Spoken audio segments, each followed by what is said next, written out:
بسم اللہ الرحمن الرحیم۔ السلام علیکم دوستو، رمضان کے آخری عشرے میں جو خصوصیت پائی جاتی ہے وہ اور دنوں میں نہیں پائی جاتی۔ ان دنوں کی خصوصیت میں سے ایک یہ ہے کہ نبی کریم صلی اللہ علیہ وآلہ وسلم ان دنوں میں بہت زیادہ عبادت کیا کرتے تھے۔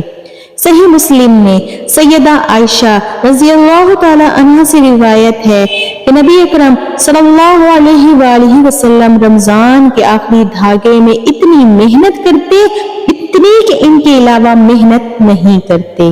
سبحان اللہ۔ بخاری اور مسلم میں سیدہ عائشہ سے روایت ہے کہ جب آخری عشرہ شروع ہو جاتا تو نبی کریم صلی اللہ علیہ وآلہ وسلم اپنی کمر کس لیتے، رات بھر جاگتے اور اپنے گھر والوں کو جگاتے۔ مسند امام احمد میں سیدہ عائشہ رضی اللہ تعالی عنہا سے روایت ہے کہ نبی کریم صلی اللہ علیہ وآلہ وسلم 20 دن نماز اور سونے میں گزارتے، جب آخری 10 دن آتے تو چست ہو جاتے اور اپنی کمر کس لیتے۔ رسول اللہ صلی اللہ علیہ وآلہ وسلم ان 10 دنوں میں دوسرے دنوں کی نسبت مختلف قسم کی عبادات مثلا نماز، تلاوت، ذکر الہی اور صدقہ و خیرات میں زیادہ محنت اور وقت لگایا کرتے تھے۔ نبی کریم صلی اللہ علیہ وآلہ وسلم ان دنوں میں کمر کس لیا کرتے تھے۔ اس کا مفہوم یہ ہے ان دنوں میں اہل خانہ سے تنہائی پا کر نماز اور ذکر الہی میں اکثر و بیشتر وقت مصروف رہا کرتے تھے۔ نبی کریم صلی اللہ علیہ وآلہ وسلم آخری عشرے میں رات بھر نماز اور تلاوت میں مصروف رہتے، اپنے دل، زبان اور جسمانی اعضاء کو ان راتوں کی عظمت کے پیش نظر یاد الہی میں مصروف رکھتے، کیونکہ انہی 10 دنوں میں لیلۃ القدر آتی ہے، جس کی عظمت یہ ہے کہ جس نے اس رات کو ایمان اور ثواب کی نیت سے قیام کیا، اس کے اگلے پچھلے گناہ معاف کر دیے جاتے ہیں۔ اس حدیث کا ظاہری مطلب یہ ہے کہ نبی کریم صلی اللہ علیہ وآلہ وسلم رات بھر اپنے رب کی عبادت کرتے رہتے اور اس میں ذکر الہی، تلاوت قرآن، نماز اور پھر سحری کے لیے تیاری میں مصروف رہتے اور یوں پوری رات جاگنے کا اہتمام فرماتے۔ سبحان اللہ۔ صحیح مسلم میں جو روایت سیدہ عائشہ رضی اللہ تعالی عنہا سے مروی ہے، آپ رضی اللہ تعالی عنہا فرماتی ہیں، میں نہیں جانتی کہ آپ صلی اللہ علیہ وآلہ وسلم نے ساری رات صبح تک قیام کیا۔ پہلی اور اس حدیث میں تطبیق پائی جاتی ہے۔ رسول اللہ صلی اللہ علیہ وآلہ وسلم رمضان کے آخری عشرہ کی راتوں میں مختلف قسم کی عبادت میں مصروف رہتے، یعنی آپ نماز، تلاوت، ذکر الہی یعنی مختلف نوعیت کی عبادت میں رات بھر مصروف رہتے۔ اس حدیث میں سیدہ عائشہ رضی اللہ تعالی عنہا نے صرف قیام کی نفی کی ہے، باقی عبادات کی نفی نہیں کی۔ احادیث سے اس عشرے کی یہ فضیلت بھی ثابت ہوتی ہے۔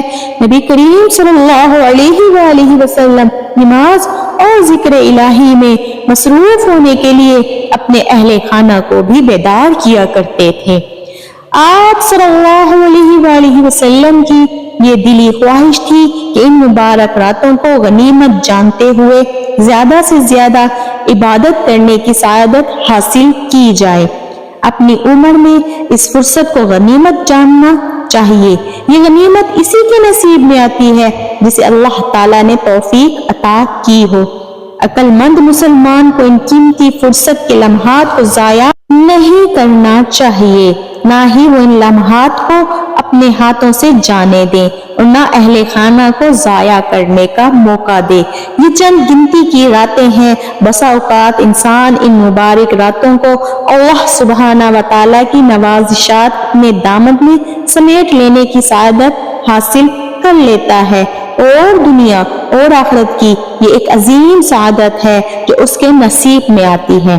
رمضان کے آخری عشرے کی ایک خصوصیت یہ ہے کہ نبی کریم صلی اللہ علیہ وآلہ وسلم اعتکاف بیٹھا کرتے تھے۔ اعتکاف کہتے ہیں انسان اللہ تعالیٰ کی عبادت و اطاعت کے لیے ہر کام سے فارغ ہو کر مسجد میں جا بیٹھے، یہ عمل کتاب اللہ اور سنت رسول صلی اللہ علیہ وآلہ وسلم سے ثابت ہے۔ اللہ تعالیٰ نے ارشاد فرمایا، اور تم ان سے مباشرت نہ کرو اس حال میں کہ تم مسجد میں اعتکاف میں بیٹھے ہوئے ہو۔ نبی کریم صلی اللہ علیہ وآلہ وسلم نے خود اعتکاف کیا اور آپ صلی اللہ علیہ وآلہ وسلم کے ساتھ آپ صلی اللہ علیہ وآلہ وسلم کے صحابہ رضی اللہ تعالی عنہم نے اعتکاف کیا، اور آپ صلی اللہ علیہ وآلہ وسلم کے بعد بھی صحابہ کرام کا اعتکاف کرتے رہے۔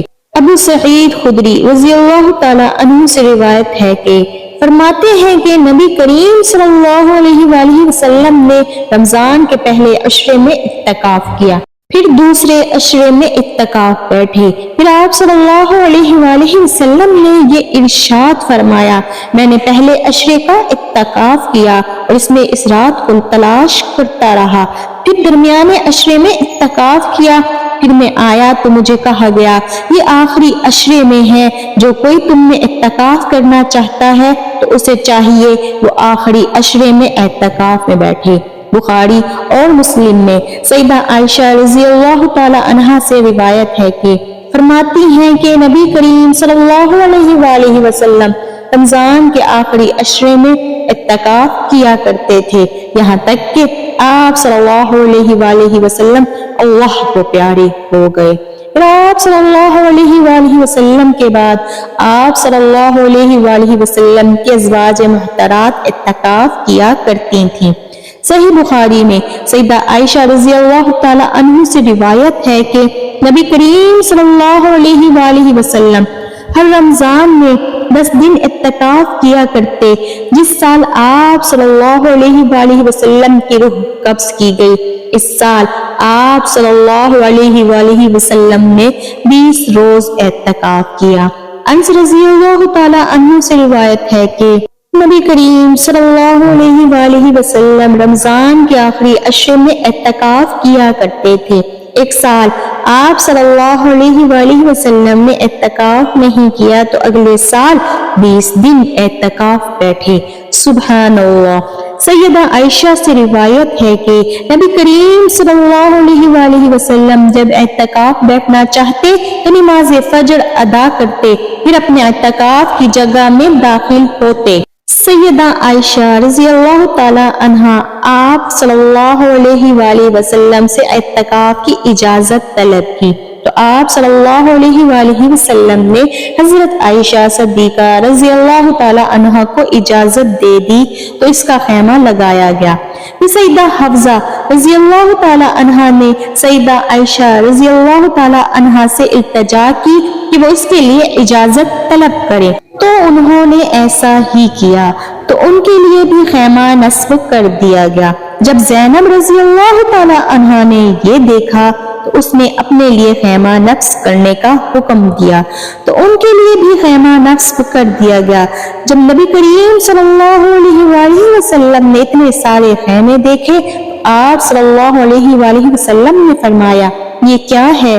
صحابہ رضی اللہ تعالی عنہ نے فرمایا یہ حضرت عائشہ رضی اللہ تعالی عنہا اور حضرت حفصہ رضی اللہ تعالی عنہا اور حضرت زینب رضی اللہ تعالی عنہا کے خیمے ہیں، وہ ان خیموں میں اعتکاف بیٹھی ہیں۔ نبی کریم صلی اللہ علیہ وآلہ وسلم نے فرمایا اس سے وہ نیکی کا ارادہ رکھتی ہیں، انہیں اکھاڑ دو مجھے یہ نظر نہ آئے، تو وہ خیمے اکھاڑ دیے گئے۔ آپ صلی اللہ علیہ وآلہ وسلم نے فرمایا اس رمضان میں اعتکاف چھوڑ دیا اور شوال کے پہلے عشرے میں اعتکاف کیا۔ امام احمد بن حنبل فرماتے ہیں کہ تمام علماء اعتکاف کو سنت قرار دیتے ہیں۔ اعتکاف کا مقصد یہ ہوتا ہے کہ انسان لوگوں سے کٹ کر اللہ کی اطاعت کے لیے اور برکات و ثواب حاصل کرنے کی یا لیلۃ القدر کو پا لینے کی غرض سے کسی مسجد میں دنیا کے تمام دھندوں سے فارغ ہو کر بیٹھ جائے۔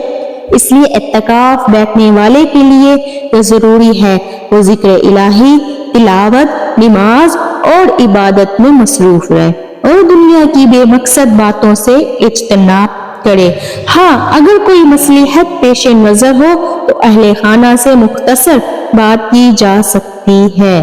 بے شک دوستو اللہ پاک نے رمضان کے بابرکت مہینے کے آخری ہمارے لیے بڑی برکات رکھی ہے، لیلۃ القدر کی رات رکھی ہے۔ اگر ہم آخری عشرے میں زیادہ سے زیادہ اللہ کی عبادت کرتے ہیں تو دوستو یقیناً ہم لیلۃ القدر کی رات کو پا لیں گے۔ وہ رات بڑی برکت والی ہے، اس کے بارے میں آپ کو اگلی ویڈیوز میں بتایا جائے گا۔ دوستو اگر آپ کو یہ ویڈیو اچھی لگی ہو تو چینل کو سبسکرائب کر کے کمنٹ میں ضرور بتائیے گا۔ جزاک اللہ۔